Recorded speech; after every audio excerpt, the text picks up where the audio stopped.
Una nueva tierra, de Eckhart Tolle.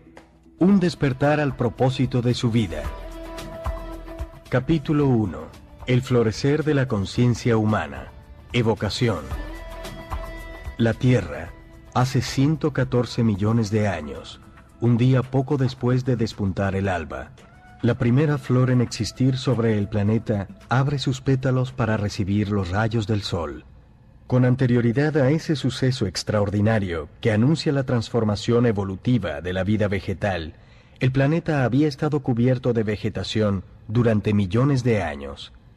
Es probable que la primera flor no hubiera sobrevivido por mucho tiempo y que las flores hubieran seguido siendo fenómenos raros y aislados, puesto que las condiciones seguramente no eran favorables para una florescencia generalizada. Sin embargo, un día se llegó a un umbral crítico y súbitamente debió producirse una explosión de colores y aromas por todo el planeta, de haber habido una conciencia con capacidad de percepción para presenciarla. Mucho tiempo después, esos seres delicados y perfumados, a los cuales denominamos flores, desempeñarían un papel esencial en la evolución de la conciencia de otras especies. Los seres humanos se sentirían cada vez más atraídos y fascinados por ellas. Seguramente, a medida que la conciencia humana se fue desarrollando, las flores pudieron ser la primera cosa que los seres humanos valoraron sin que representaran un valor utilitario para ellos, es decir, sin que tuvieran alguna relación con su supervivencia.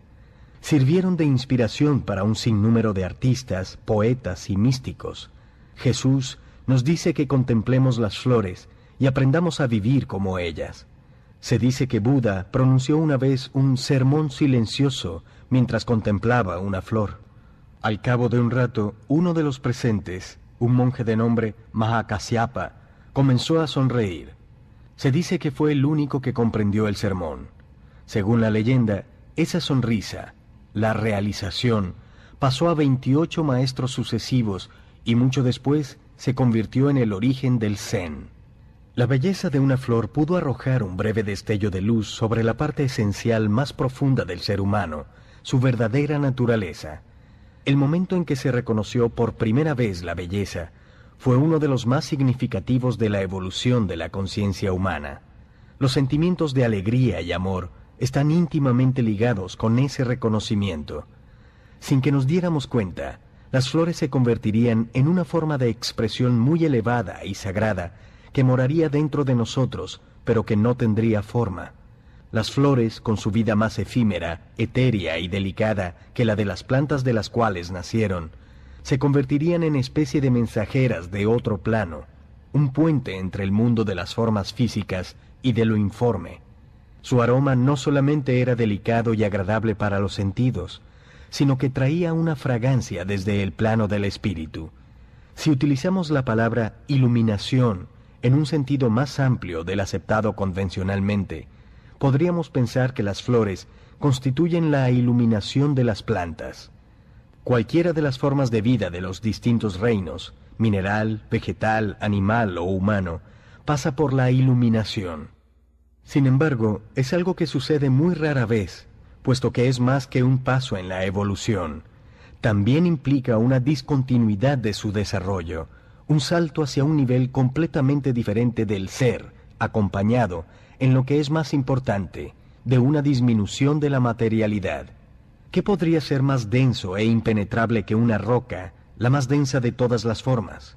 No obstante, algunas rocas sufren cambios en su estructura molecular, convirtiéndose en cristales para dar paso a la luz. Algunos carbones se convierten en diamantes bajo condiciones inconcebibles de calor y de presión, mientras que algunos minerales pesados se convierten en piedras preciosas. La mayoría de los reptiles rastreros, los más íntimamente unidos a la Tierra, han permanecido iguales durante millones de años. Sin embargo, algunos otros desarrollaron plumas y alas para convertirse en aves, desafiando la fuerza de la gravedad que los había mantenido sujetos al suelo durante tanto tiempo. No aprendieron a reptar o a andar mejor, sino que trascendieron totalmente esos dos pasos. Desde tiempos inmemoriales, las flores, los cristales, las piedras preciosas y las aves han tenido un significado especial para el espíritu humano. Al igual que todas las formas de vida, son, lógicamente, manifestaciones temporales de la vida y la conciencia. Su significado especial y la razón por la que los seres humanos se han sentido fascinados y atraídos por ellas pueden atribuirse a su cualidad etérea. Cuando el ser humano tiene un cierto grado de presencia, de atención y alerta en sus percepciones, puede sentir la esencia divina de la vida, la conciencia interior o el espíritu de todas las criaturas y de todas las formas de vida, y reconocer que es uno con esa esencia y amarla como a sí mismo. Sin embargo, hasta tanto eso sucede, la mayoría de los seres humanos perciben solamente las formas exteriores sin tomar conciencia de su esencia interior, de la misma manera que no reconocen su propia esencia y se limitan a identificarse solamente con su forma física y psicológica. Sin embargo, en el caso de una flor, un cristal, una piedra preciosa o un ave, hasta una persona con un grado mínimo de presencia puede sentir ocasionalmente que en esa forma hay algo más que una simple existencia física, aún sin comprender la razón por la que se siente atraída y percibe una cierta afinidad por ella. Debido a su naturaleza etérea, esa forma oculta menos el espíritu interior que otras formas de vida. La excepción de esto son todas las formas recién nacidas, como los bebés, los cachorros, los gatitos, los corderos, etc. Son frágiles, delicados y no se han establecido firmemente en la materialidad. De ellos emana todavía inocencia, dulzura y una belleza que no es de este mundo. Son un deleite hasta para los seres humanos relativamente insensibles. Así que cuando contemplamos conscientemente una flor, un cristal o un ave sin decir su nombre mentalmente, se convierte en una ventana hacia el mundo de lo informe. Podemos vislumbrar algo del mundo del espíritu. Es por eso que estas tres formas iluminadas y aligeradas de vida han desempeñado un papel tan importante en la evolución de la conciencia humana desde la antigüedad. Es la razón por la cual la joya de la flor de loto es un símbolo central del budismo, y la paloma, el ave blanca, representa al Espíritu Santo en el cristianismo. Han venido abonando el terreno para un cambio más profundo de la conciencia planetaria, el cual debe manifestarse en la especie humana. Es el despertar espiritual que comenzamos a presenciar ahora. ¿Cuál es la finalidad de este audiolibro? ¿Está lista la humanidad para una transformación de la conciencia? Un florecimiento interior tan radical y profundo que la florescencia de las plantas, con toda su hermosura, sea apenas un pálido reflejo. ¿Podrán los seres humanos perder la densidad de las estructuras mentales condicionadas y llegar a ser, lo mismo que los cristales o las piedras preciosas, transparentes a la luz de la conciencia? ¿Podrán desafiar la fuerza de gravedad del materialismo y la materialidad para elevarse por encima de la forma cuya identidad mantiene al ego en su lugar y los condena a vivir prisioneros dentro de su personalidad? La posibilidad de esa transformación ha sido el tema central de las enseñanzas de los grandes sabios de la humanidad. Los mensajeros como Buda, Jesús y otros, no todos conocidos, fueron las primeras flores de la humanidad. Fueron los precursores, unos seres raros y maravillosos. En su época no era posible todavía un florecimiento generalizado, y su mensaje fue distorsionado o mal comprendido. Ciertamente, no transformaron el comportamiento humano, salvo en unas cuantas personas. ¿Está más preparada la humanidad ahora que en la época de los primeros maestros? ¿Por qué habría de ser así? ¿Hay algo que podamos hacer para propiciar o acelerar este cambio interior? ¿Qué es lo que caracteriza el tradicional estado egotista de la conciencia?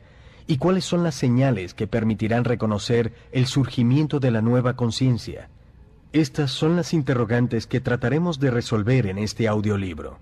Pero es más importante el hecho de que este audiolibro es en sí un medio de transformación emanado de esa nueva conciencia que comienza a aflorar. Aunque los conceptos y las ideas aquí contenidos son importantes, son secundarios. No son más que señales a lo largo del camino que conduce hacia el despertar. A medida que vaya escuchando, se operará un cambio en usted. La finalidad principal de este audiolibro no es darle a su mente más información ni creencias, ni tratar de convencerlo de algo. sino generar en usted un cambio de conciencia, es decir, un despertar. En ese sentido, este audiolibro no es interesante, puesto que esa palabra implica la posibilidad de mantener una distancia, jugar con las ideas y los conceptos en la mente, y manifestarse de acuerdo o en desacuerdo con ellos. Este audiolibro es sobre usted. Si no contribuye a modificar el estado de su conciencia, no tendrá significado alguno. Solamente servirá para despertar a quienes estén listos. Aunque no todo el mundo está listo, muchas personas sí lo están, y cada vez que alguien despierta, se amplifica el ímpetu de la conciencia colectiva, facilitando el cambio para los demás.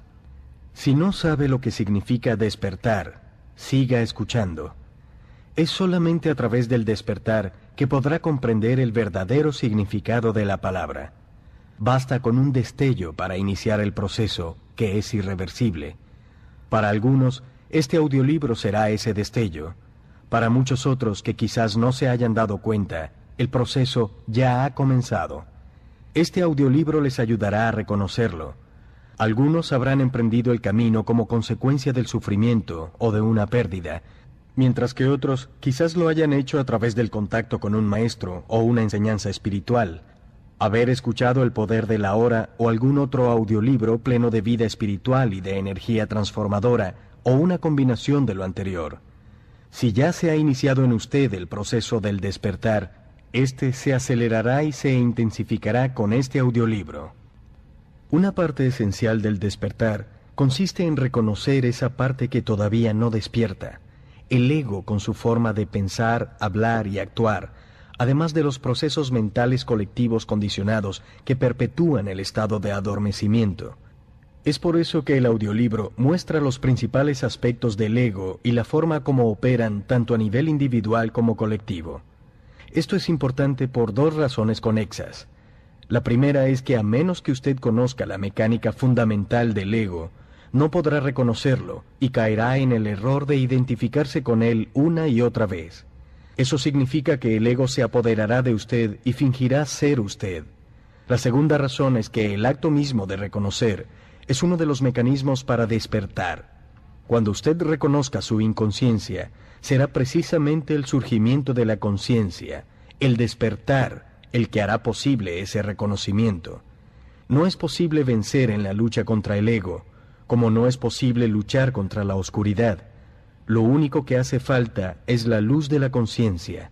Usted es esa luz. Nuestra herencia disfuncional.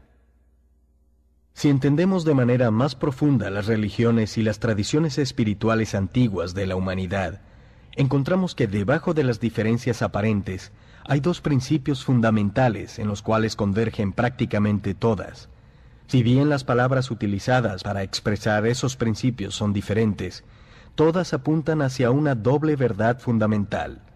La primera parte de esa verdad es el reconocimiento de que el estado mental normal de la mayoría de los seres humanos contiene un elemento fuerte de disfunción o locura. Son quizás algunas de las enseñanzas centrales del hinduismo las que más se acercan a ver esta disfunción como una forma de enfermedad mental colectiva. La denominan Maya, el velo de la ilusión. Ramana Maharshi, uno de los grandes sabios de la India, afirma claramente que la mente es Maya. El budismo utiliza términos diferentes. Para Buda, la mente humana en su estado normal genera dukkha, vocablo que puede traducirse como sufrimiento, descontento o simple desdicha. La ve como una característica de la condición humana. A donde quiera que vamos, en cualquier cosa que hacemos, dice Buda, tropezamos con dukkha, que termina manifestándose en todas las situaciones tarde o temprano. Según las enseñanzas cristianas, el estado colectivo normal de la humanidad es el del pecado original. La palabra pecado ha sido mal comprendida y mal interpretada. Traducida literalmente del griego antiguo, idioma en el cual se escribió el Nuevo Testamento, pecar significa errar el blanco, como el arquero que no clava la flecha en la diana. Por consiguiente, significa no dar en el blanco de la existencia humana. Significa vivir torpe y ciegamente, sufriendo y causando sufrimiento. Así, una vez despojado de su bagaje cultural y de las interpretaciones erróneas, el término apunta a una disfunción inherente a la condición humana. Los logros de la humanidad son impresionantes e innegables. Hemos creado obras sublimes en la música, la literatura, la pintura, la arquitectura y la escultura. En épocas recientes, la ciencia y la tecnología han provocado cambios radicales para nuestra forma de vida y nos han permitido hacer y crear cosas que habrían parecido prodigiosas apenas hace 200 años. No hay duda de que la mente humana es enorme. Sin embargo, esa misma inteligencia está tocada de locura. La ciencia y la tecnología han amplificado el impacto destructivo ejercido por la disfunción de la mente humana sobre el planeta, sobre otras formas de vida y sobre los mismos seres humanos. Es por eso que la historia del siglo XX es la que permite reconocer más claramente esa locura colectiva. Otro de los factores es que esta disfunción se está acelerando e intensificando. La Primera Guerra Mundial estalló en 1914.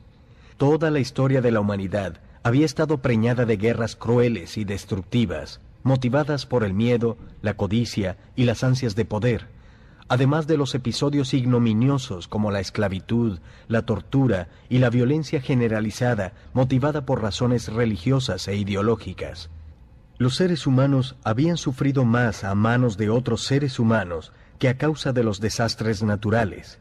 Sin embargo, en 1914, la inteligencia de la mente humana había inventado no solamente el motor de combustión interna, sino los tanques, las bombas, las ametralladoras, los submarinos, los lanzallamas y los gases tóxicos.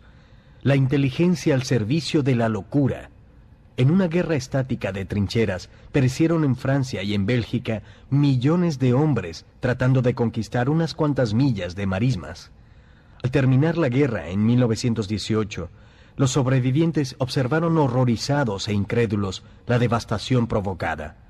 10 millones de seres humanos muertos y muchos más mutilados o desfigurados. Nunca antes habían sido tan destructivos, tan dolorosamente palpables los efectos de la locura humana. Estaban lejos de saber que eso era apenas el comienzo. Para finales del siglo, el número de personas muertas violentamente a manos de sus congéneres aumentaría a más de 100 millones.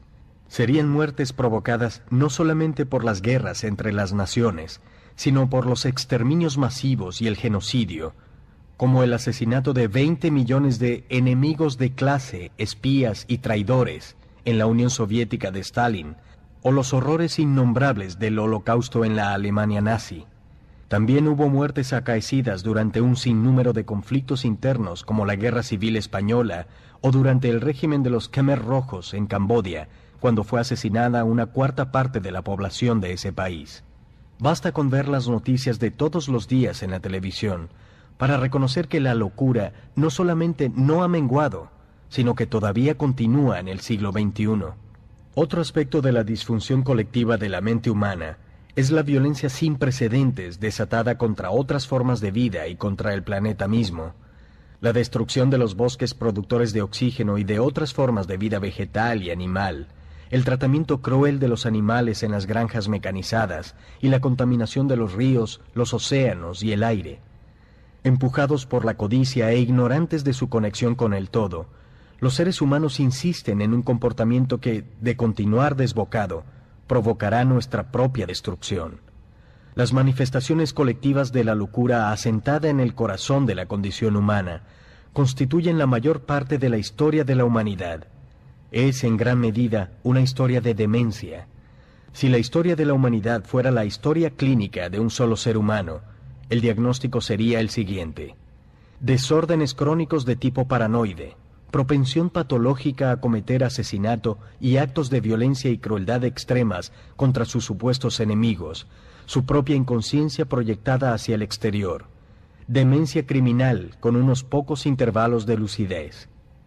El miedo, la codicia y el deseo de poder son las fuerzas psicológicas que no solamente inducen a la guerra y la violencia entre las naciones, las tribus, las religiones y las ideologías, sino que también son la causa del conflicto incesante en las relaciones personales. Hacen que tengamos una percepción distorsionada de nosotros mismos y de los demás. A través de ellas interpretamos equivocadamente todas las situaciones, llegando a actuaciones descarriadas encaminadas a eliminar el miedo y satisfacer la necesidad de tener más, ese abismo sin fondo que no se llena nunca. Sin embargo, es importante reconocer que el miedo, la codicia y el deseo de poder no son la disfunción de la que venimos hablando, sino que son productos de ella. La disfunción realmente es un delirio colectivo profundamente arraigado dentro de la mente de cada ser humano. Son varias las enseñanzas espirituales que nos aconsejan deshacernos del miedo y del deseo, pero esas prácticas espirituales, por lo general, no surten efecto porque no atacan la raíz de la disfunción. El miedo, la codicia y el deseo de poder no son los factores causales últimos. Si bien el anhelo de mejorar y de ser buenos es un propósito elevado y encomiable, es un empeño condenado al fracaso, a menos que haya un cambio de conciencia. Esto se debe a que sigue siendo parte de la misma disfunción, una parte más sutil y enrarecida de superación, un deseo de alcanzar algo más y de fortalecer nuestra identidad conceptual, nuestra propia imagen. No podemos llegar a ser buenos esforzándonos por serlo, sino encontrando la bondad que mora en nosotros para dejarla salir. Pero ella podrá aflorar únicamente si se produce un cambio fundamental en el estado de conciencia. La historia del comunismo, inspirado originalmente en ideales nobles, ilustra claramente lo que sucede cuando las personas tratan de cambiar la realidad externa, de crear una nueva tierra, sin un cambio previo de su realidad interior, de su estado de conciencia. Hacen planes sin tomar en cuenta la impronta de disfunción que todos los seres humanos llevamos dentro, el ego. El despertar de una nueva conciencia. En la mayoría de las tradiciones religiosas y espirituales antiguas, existe la noción común de que el estado normal de nuestra mente está marcado por un defecto fundamental. Sin embargo, de esta noción sobre la naturaleza de la condición humana, las malas noticias, se deriva una segunda noción, la buena nueva de una posible transformación radical de la conciencia humana. En las enseñanzas del hinduismo, y también en ocasiones del budismo, esa transformación se conoce como iluminación. En las enseñanzas de Jesús es la salvación, y en el budismo es el final del sufrimiento. Otros términos empleados para describir esa transformación son los de liberación y despertar. El logro más grande de la humanidad no está en sus obras de arte, ciencia o tecnología, sino en reconocer su propia disfunción, su locura. Algunos individuos del pasado remoto tuvieron ese reconocimiento. Un hombre llamado Gautama Siddhartha, quien vivió en la India hace 2600 años, fue quizás el primero en verlo con toda claridad. Más adelante se le confirió el título de Buda. Buda significa el iluminado. Por la misma época vivió en China otro de los maestros iluminados de la humanidad.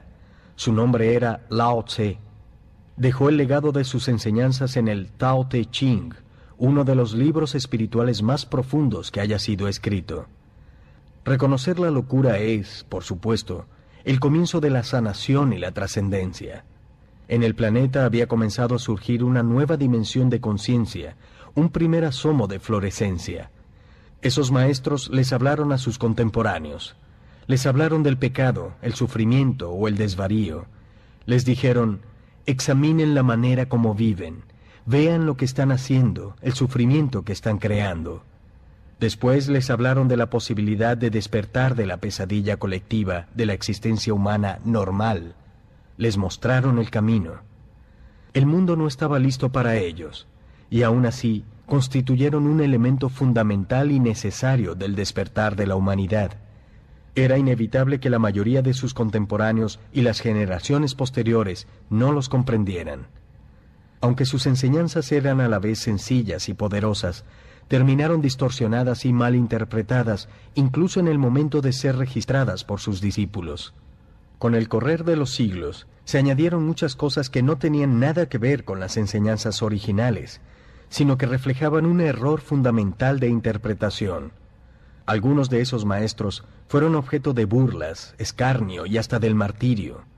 Otros fueron endiosados.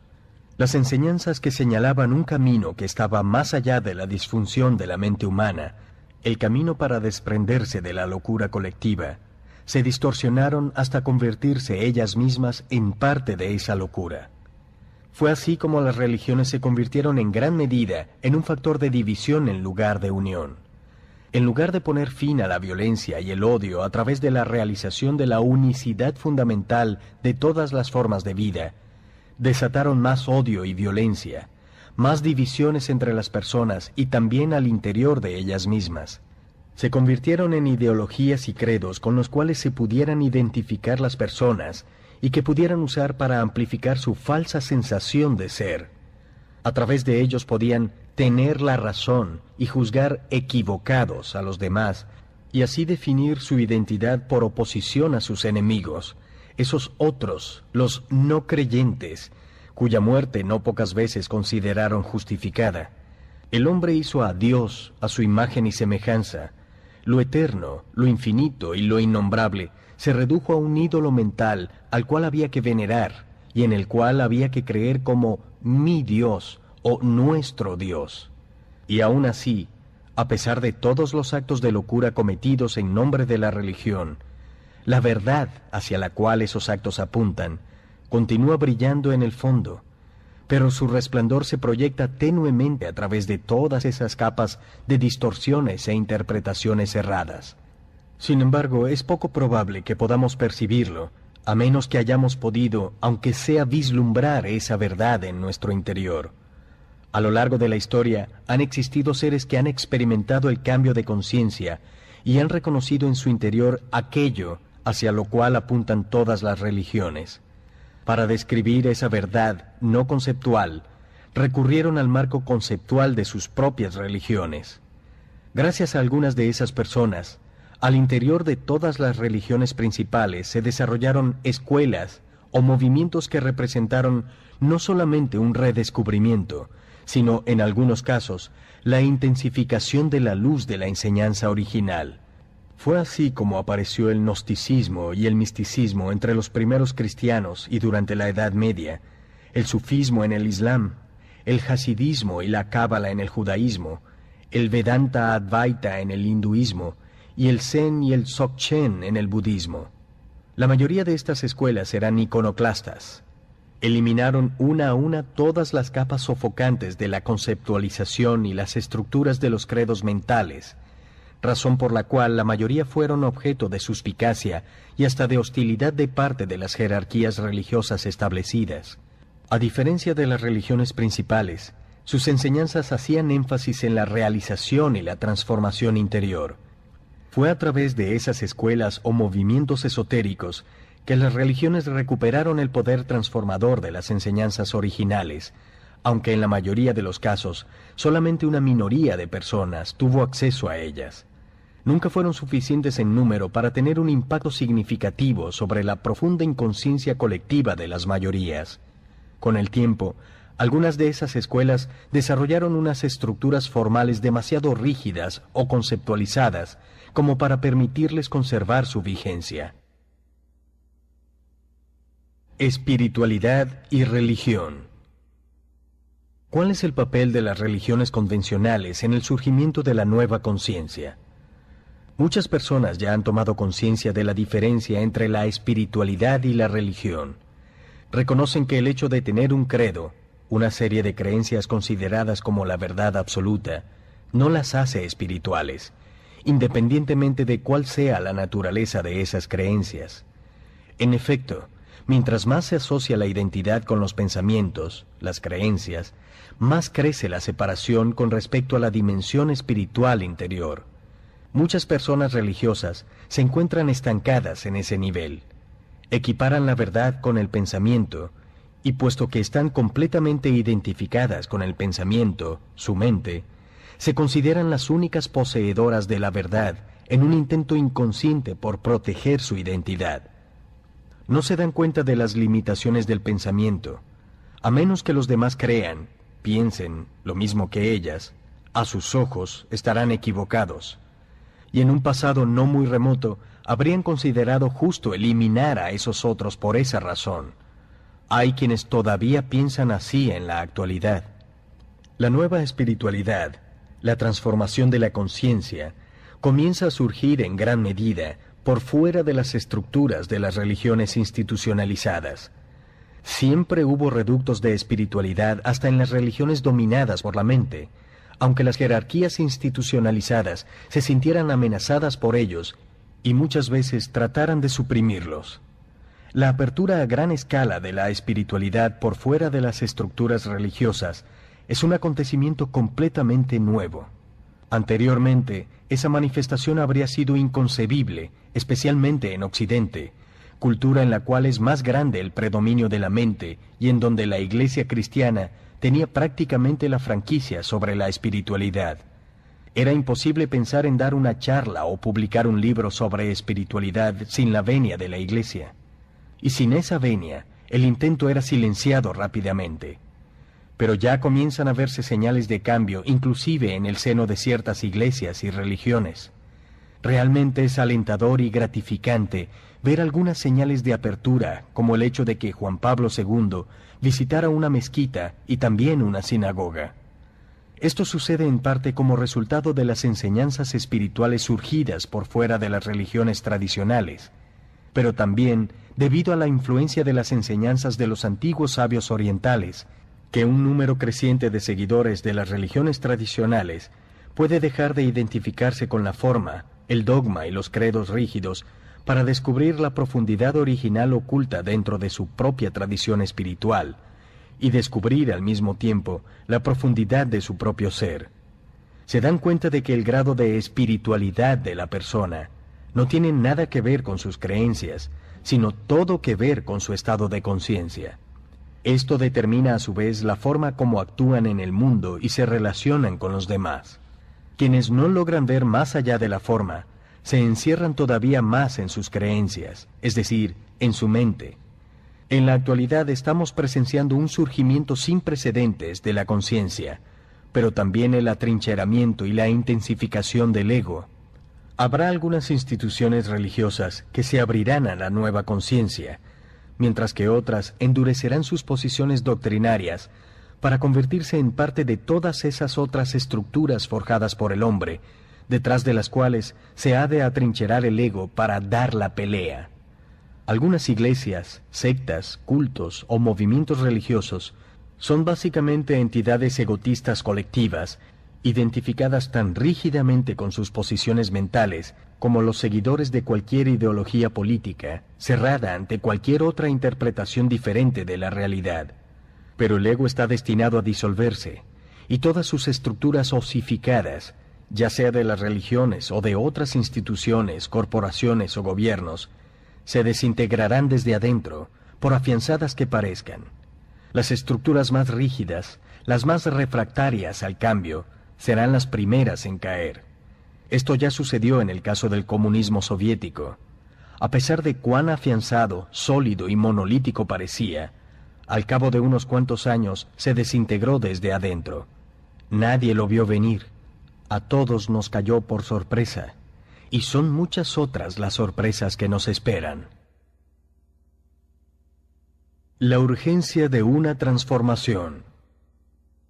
La vida, ya sea de una especie o de una forma individual, muere o se extingue, o se impone por encima de las limitaciones de su condición, por medio de un salto evolutivo siempre que se ve enfrentada a una crisis radical, cuando ya no funciona la forma anterior de ser en el mundo o de relacionarse con otras formas de vida y con la naturaleza, o cuando la supervivencia se ve amenazada por problemas aparentemente insuperables.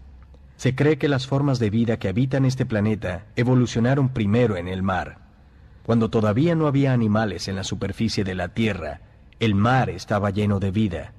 Entonces, en algún momento, alguna de las criaturas se aventuró a salir a la tierra seca. Quizás se arrastró primero unos cuantos centímetros, hasta que, agobiada por la enorme atracción de la gravedad, regresó al agua donde esta fuerza prácticamente no existe y donde podía vivir con mayor facilidad. Después intentó una y otra vez, hasta que, mucho después, pudo adaptarse a vivir en la tierra.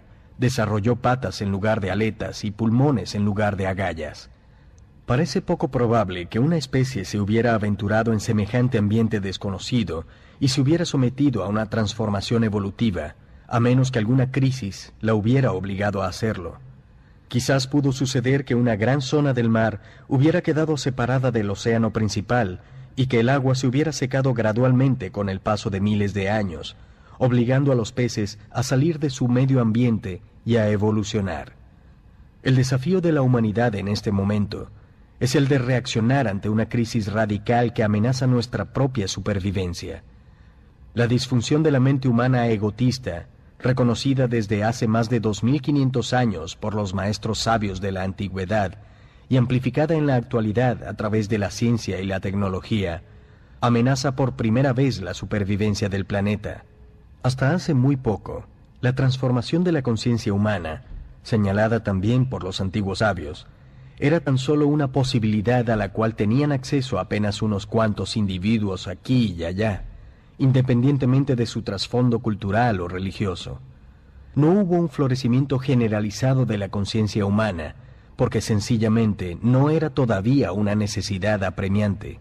Una proporción significativa de la población del planeta no tardará en reconocer, si es que no lo ha hecho ya, que la humanidad está ante una encrucijada desgarradora: evolucionar o morir. Un porcentaje todavía relativamente pequeño, pero cada vez más grande de personas, ya está experimentando en su interior el colapso de los viejos patrones egotistas de la mente y el despertar de una nueva dimensión de la conciencia. Lo que comienza a aflorar no es un nuevo sistema de creencias ni una religión, ideología espiritual o mitología. Estamos llegando al final no solamente de las mitologías, sino también de las ideologías y de los credos. El cambio viene de un nivel más profundo que el de la mente, más profundo que el de los pensamientos.